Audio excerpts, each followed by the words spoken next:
Hello friends, स्वागत है आपका अपनी YouTube channel state knowledge TV Hindi में। जी हाँ, हरियाणा सरकार की तरफ से और हरियाणा सरकार के डिपार्टमेंटों, विभागों, बोर्डों की तरफ से 4 बड़ी अपडेट आई है आप सभी के लिए। जान लेते हैं इनके बारे में संपूर्ण जानकारी। आगे भी आप हरियाणा की हर खबर जानना चाहते हैं, हरियाणा सरकार के हर डिपार्टमेंट की हर लेटेस्ट अपडेट सबसे पहले जानने के लिए या सीएमओ हरियाणा की हर घोषणा, फैसले, नियम, निर्देश, आदेश, योजना, सूचना और निर्णय की जानकारी रोजाना जानने के लिए स्टेट नॉलेज टीवी हिंदी को सब्सक्राइब जरूर कर लीजिएगा। सबसे पहली और बड़ी अपडेट आई है हरियाणा के मौसम विभाग की तरफ से। हरियाणा में 48 घंटे के बाद फिर से कोल्ड डे की शुरुआत हो गई है। मौसम विभाग ने 7 जिलों के लिए घने कोहरे का येलो अलर्ट जारी किया है। मौसम विशेषज्ञों का कहना है कि पश्चिमी विक्षोभ के प्रभाव से मौसम में बदलाव हो रहा है। जहां अब 30 जनवरी से यानी कल से फिर हरियाणा के अधिकांश जिलों में बादल छाएंगे और साथ ही 5 फरवरी तक बारिश के आसार बने रहेंगे। आज और कल रविवार को भी हरियाणा में सुबह सुबह बादलवाई के साथ साथ कोहरा देखने को मिला था।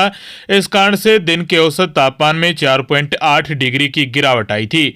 मौसम विशेषज्ञों की माने तो आने वाले दिनों में मौसम में काफी बदलाव आने वाला है। मौसम के इस बदलाव के कारण सूबे के कुछ जिलों में कल यानी 30 जनवरी को भी बारिश होने के आसार बन रहे हैं। इसके साथ 1 दिसंबर के बाद से राज्य में बारिश नहीं हुई है, जबकि आमतौर पर जनवरी में अच्छी बारिश होती रही है। इससे पहले 2016 में सबसे कम बारिश 0 के करीब दर्ज की गई थी, जबकि साल 2022 में पूरे महीने में 143 मिलीमीटर से ज्यादा बारिश रिकॉर्ड की गई।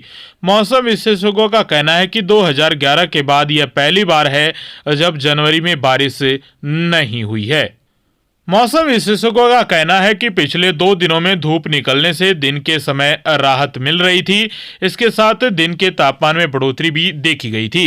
करीब 1 माह बाद दिन का तापमान सामान्य से ऊपर या इसके करीब रहा। शनिवार रात और रविवार को उत्तरी पर्वतीय क्षेत्रों में कमजोर श्रेणी का पश्चिमी विक्षोभ सक्रिय हुआ। इसके असर से प्रदेश के औसतन न्यूनतम तापमान में 1.5 डिग्री की बढ़ोतरी हुई और यह सामान्य के करीब रहा।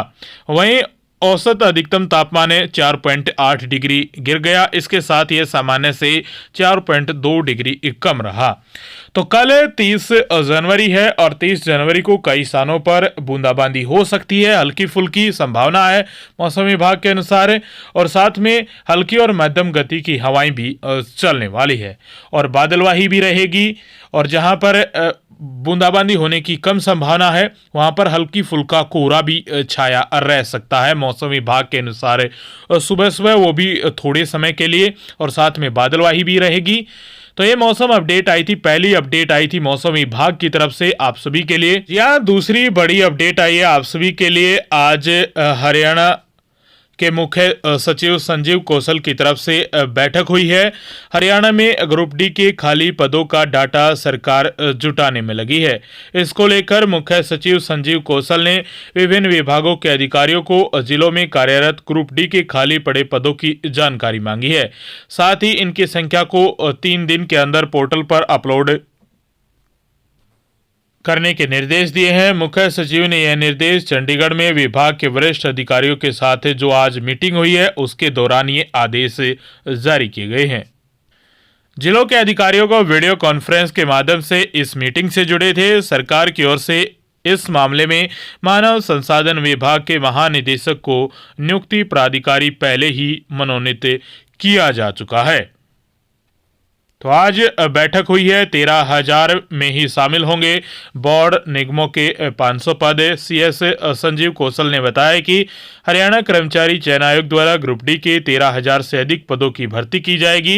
इनमें विभिन्न विभागों, बोर्डों और निगमों के लिए 500 पद भी शामिल हैं। इसके लिए विभागों द्वारा आयोग को मांग पत्र भेजा गया है। इन कर्मचारियों का कॉमन कैडर रहेगा जिन विभिन्न विभागों और जिलों में लगाया जाएगा। बड़े पदों की संख्या को संशोधित करे। अधिकारी मुख्य सचिव ने सभी विभागों अध्यक्षों और प्रशासनिक सचिवों को निर्देश दिए हैं कि विभाग द्वारा आयोग को पहले से भेजी गई मांगों को दोबारा भेजना सुनिश्चित करें।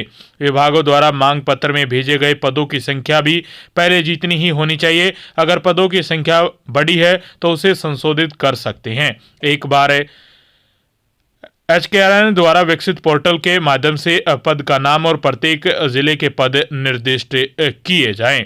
मीटिंग में विकास एवं पंचायत विभाग के ACS अनिल मलिक और अन्य अधिकारी, उच्चतर शिक्षा विभाग के महानिदेशक राजीव रतन सहित अन्य वरिष्ठ अधिकारी मौजूद रहे। तो आप सभी के लिए बड़ी अपडेट आई है। ग्रुप डी के पदों को लेकर मांग की गई है कि यदि और भी पद हैं तो उन पदों को संशोधित सूची के साथ जो CS हरियाणा है उसके पास भेजा जाए।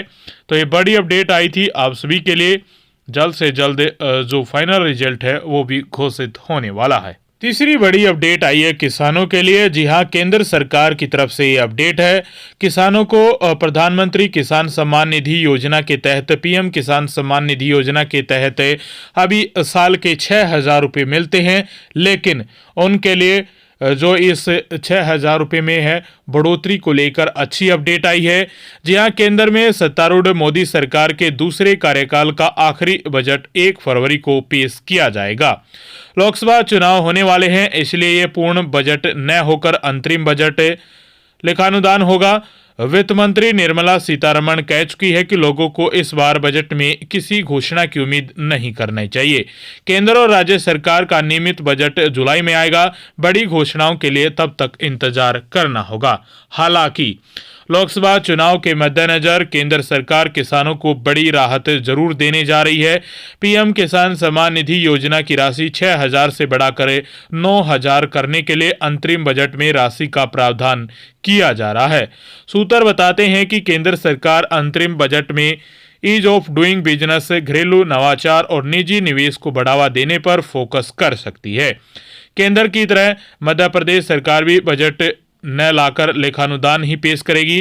मोदी सरकार के अंतरिम बजट में मध्य प्रदेश को क्या मिल सकता है और सरकार का फोकस किन सेक्टर पर रहने वाला है, ये देखने को मिलेगा। और आर्थिक सर्वेक्षण रिपोर्ट 31 जनवरी को पेश होनी होती है, लेकिन इस बार नहीं होगी क्योंकि वो अंतरिम बजट से पहले नहीं बल्कि मेन बजट से पहले जारी होती है। तो ये भी बड़ी अपडेट आई थी और किसानों के लिए अच्छी अपडेट है। यदि 9,000 रुपये हो जाते हैं इस बजट में, अंतरिम बजट में घोषणा हो जाती है, लेकिन कोई बड़ी घोषणा नहीं होगी। ये लोकसभा चुनाव के मद्देनजर ये सरकार किसानों को लुभाने के लिए ये घोषणा कर सकती है। आप सभी के लिए ये तीसरी बड़ी अपडेट आई थी। वहीं चौथी अपडेट में कई अपडेट हैं आप सभी के लिए। पहली है, हरियाणा के मुख्यमंत्री मनोहर लाल खट्टर ने आज सोमवार को अपना पैतृक घर गांव समाज के नाम कर दिया है। जी हां, हरियाणा के मुख्यमंत्री मनोहर लाल खट्टर की तरफ से ये आज घोषणा कर दी गई है। उनके जो पैतृक घर है, उनका खुद का मकान वो गांव समाज के नाम कर दिया गया है आज से। उन्होंने इस 200 गज के घर को बच्चों के लिए लाइब्रेरी बनाने के लिए दे दिया है। उनका पैतृक घर रोहतक के गांव बनियानी में है, जहां उन्होंने दौरा कर अपनी बचपन की यादें भी ताजा की। कुछ दिन पहले ही सिरसा से विधायक गोपाल कांडा ने कहा था कि उन्होंने CM मनोहर को चंडीगढ़ या दिल्ली में फार्म हाउस बनाकर देने का ऑफर दिया था, लेकिन उन्होंने नकारते हुए कहा कि वह तो अपनी सारी पूंजी प्रधानमंत्री राहत कोष के नाम कर देंगे। तो अब ये उनके पैतृक गांव में जो उनका मकान था और उनके चचेरा जो भाई है साथ में उसका भी मकान लगता था, दोनों का 100 गज था, 200 गज था कुल। तो 200 गज जो मकान था वो समाज के नाम किया गया है, ताकि उसमें बच्चों के लिए जो लाइब्रेरी है वो खोली जा सके, कंप्यूटर रखे जा सके, वहाँ पर किताबें रखी जा सके, ताकि जो बच्चों को स्टडी मटेरियल है वो गांव में ही मिल सके। और लाइब्रेरी खोलने का जो ऐलान है उन्होंने अपने गांव में किया गया है। और उनका जो पैतृक घर था 200 गज का, जो उन्हें उनके पिताजी से मिला था 100 गज का, वो उन्होंने गांव समाज के नाम कर दिया है। आज चौथी बड़ी अपडेट आई थी आप सभी के लिए। यह चौथी अपडेट में दूसरी और अगली अपडेट है आप सभी के लिए। हरियाणा में पटवारी कानूनगों की हड़ताल जारी रहेगी। बता दें कि लगभग 1 महीने से हड़ताल जारी है पटवारियों और कानूनगों की। आज चंडीगढ़ में सरकार के साथ हुई मीटिंग बेनतीजा रही है।